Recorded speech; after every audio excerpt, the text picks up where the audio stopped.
So we just want to make this video as we all go back to school to just let you guys know more about our experiences and how we dealt with having more things on our plates and serving in different ministries.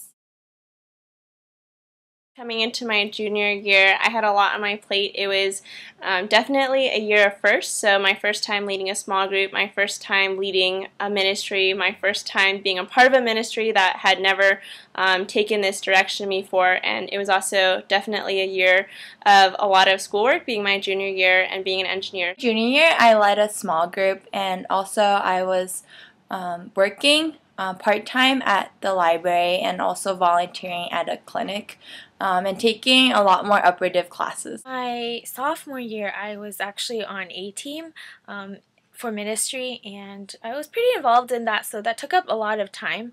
I also went to small group regularly, as well as being pre-nursing, had a lot of those kind of classes and more science classes to take, which was I would say my hardest year academically. Sophomore year, I was serving on Ride's team with another person in addition to schoolwork and being in a small group. I had these butterflies in my stomach every time I thought about the school year, every time I thought about everything that I was supposed to be doing, and it was scary. Freshman year, I feel like you're babied a lot because you're the youngest and everyone's kind of taking care of you. So it's exciting to not be the babies anymore, but at the same time, a little bit nerve-wracking because we have more responsibility and we have to be accountable for our actions.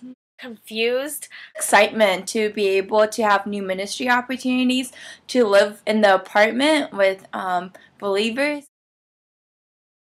Honestly, I tried to tell myself that I was just going to suck it up and get over it, and sometimes that worked and a lot of times that didn't, which led to probably a lot of spiritual depression even, and at the end of the year it really came down to worshiping God. To remind myself that I am not independent, that I am dependent on God. Taking it step by step, and I think remembering what my end-all goal is, and that is to glorify God with my life. A lot of things surprised me. Getting DTR'd.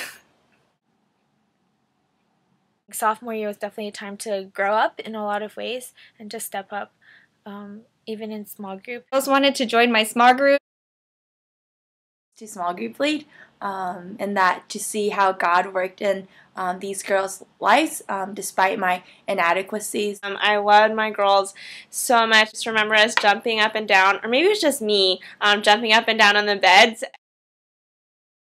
I think everything that God taught me through the different ministries that I faced, whether that was just whatever I tried to plan, literally never went my way, but God always put something even better on my plate. He always showed me that what He had was greater, and in that sense, instead of ever being able to be prideful about things, I was humbled even more so because I realized that my self-sufficiency really was inadequacy, and yet that was okay because God was seen even greater in those times. Have joy in whatever ministry or aspect of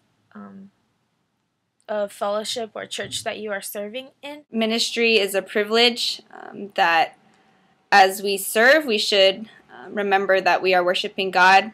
I learned to be flexible and to not be so set in my ways that when something went wrong, then I would get upset. Remember that you are replaceable, that we are just privileged to be used by God. Really learn to trust in Him and to trust that He will sustain me, to trust that He will lead me, and that He is faithful in carrying out the plan that He has ordained already. Really taking the focus off myself and putting it back on God where it really should be. Definitely learn to trust in God. It seems very simple, but just for the small things. Don't be so trapped in this bubble of fellowship of GOC that you don't take time to get to know other people.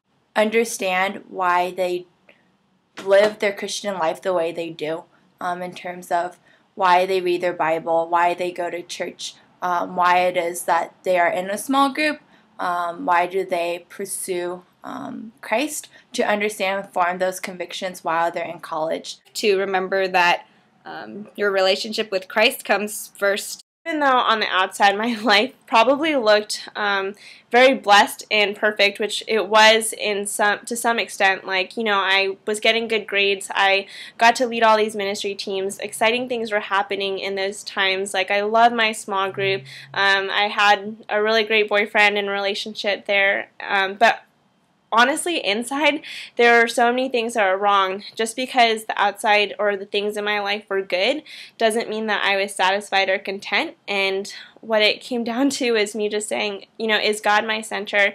Is He the one that I'm saying no to everything else for so that I can say yes to knowing Him?